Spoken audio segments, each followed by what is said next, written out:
so dyma ni, cefn llwyfan gyda Dadleoli. Ie. So mae boes, chi'n iawn? Ni'n dda iawn, diolch. Ni cefn llwyfan, Gŵyl Newydd, gas newydd. Mae'n lyflu cael bod yma, mae'r tywydd yn lyflu a ni'n edrych ymlaen i chwarae. A chi newydd lando, boes di bod yn y fan o'n tŵr? Do. So mae'n mynd? Do, so ni newydd ddod nôl o gwyddgig sydd hefyd yn oil newydd i ni. Ni rioed i chwarae'n fyna o blaen. Oedden ni fyna neithiwr a wedyn nath rhai deithio lan, wel dim lan, lawr neithiwr a nes i deithio o'r dren bore yma, ben fy hun bach. O, nas. Pam maen nhw'n gadw ti nas? Wel, i fod yn deg, sta fi ddim kit o gwbl.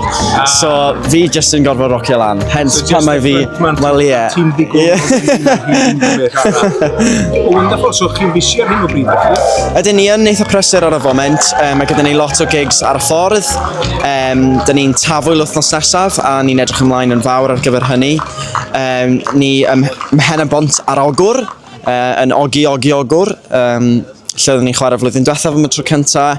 A mae'n hyfryd cael mynd i'r gwyliau bach lleol yma a mynd a'n diwylliant ni, a'n cerddoriaeth ni, ardaloedd newydd a gwthio cerddoriaeth Cymraeg yn yr ardaloedd yna. Felly, pam ydych chi'n creu cerddoriaeth a pham drwy gyfrwng y Gymraeg? Fi'n meddwl bod ni'n creu cerddoriaeth drwy gyfrwng y Gymraeg achos dyna sy'n dod yn naturiol. Mae wastad wedi bod yn anatod, yn rhan anatod o'r broses ysgrifennu i allanoli sut ni'n teimlo yn y Gymraeg. Ni'n siarad efo'n gilydd yn Gymraeg, ni'n cael cyfleoedd i chwarae mewn gwyliau Gymraeg, felly bydde fe'n teimlo'n od i ysgrifennu'n Saesneg.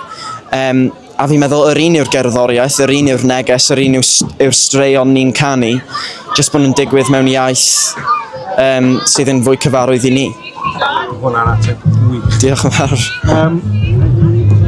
Beth i chi eisiau allan o'r gerddoriaeth felly? Fi jyst mynd i'r llwyfan i fynd i'r ysgol. Dim probs. Dwi'n crac o'n o'n beth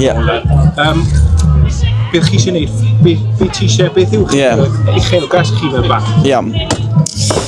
Fi'n meddwl pan mae pobl yn sôn i ni am yr uchelgais ac yn holi pam bod ni'n neud hyn, mae yna nifer o resymau. Ni'n fand ifanc o Gaerdydd na ddechrau allan rhyw 2 neu 4 mlynedd yn ôl. A fi o'n i'n lwcus i gael cyfleoedd pan byddwn ni ddim yn barod i gael y cyfleoedd hynny. A fi'n meddwl... Na i wneud yr un cwestiwn ar ôl. A diolch yn fawr am rhywun i gyd i deithio i gludo. Mae'n anodd cael unrhyw un o'r syrtioedd yna. So, dawn ti allan o bydd y band Dadleoli ymlaen. Fi'n meddwl pan mae pobl yn gofyn i ni pam ni'n neud hyn a beth yw'r uchelgais. Fi'n meddwl fi o'n ni'n lwcus iawn ar ddechrau'n cyfnod ni fel band i gael nifer o gyfleoedd drwy gyfrwng y Gymraeg. A wrth fynd i'r gwyliau newydd yma, ni'n cael cyfleoedd i rannu'r un neges ac i ddangos i bobl ifanc Cymru bod y cyfleoedd yna ar gael. Mae wedi bod mor werthfawr i ni wedi datblygu fel pobl, ond fel cerddorion hefyd. A fi'n meddwl bod e mor bwysig bod ni'n mynd i'r ardaloedd yma fel Cas Newydd heddiw a dangos dyma beth sydd yn gallu digwydd. Fi o'n ni yn Philly Fest rhyw wythnos yn ôl, yn chwarae'r noson efo bandiau ifanc newydd. A oedd hwnna'n brofiad mor neis i ni, achos dyna'n union sut oedden ni pan oedden ni ddechrau. A oedd modd i ni ddangos iddyn nhw wedyn beth sydd yn gallu digwydd mewn cwpl o flynyddoedd. Cool. Cyn i ti fynd i'r llwyfan, o bloc gyda ti'n mynd syth o'r cyfweliad yma i'r llwyfan i chwythu pennau ni off. Pa gerddoriaeth sydd wedi cyffwrdd yn o ti a ydyn ni'n gallu pa elfennau o hynna i ni'n gallu clywed yr cerddoriaeth chi, lyrics neu music neu be bynnag? O ran cerddor neu band sydd wedi dylanwadu arna i'n bersonol, ym mis Tachwedd, fi'n meddwl, nath na artist o'r enw Dafydd Owain ryddhau albwm drwy gyfrwng y Gymraeg. A oedd ei eiriau fe mor bersonol a mor wir iddo fe, ac bod nhw'n gymleth ac falle bod fi ddim yn deall yn union beth oedd yn mynd ymlaen yn ei ben ef a pham bod e wedi ysgrifennu'r geiriau yna fel yna.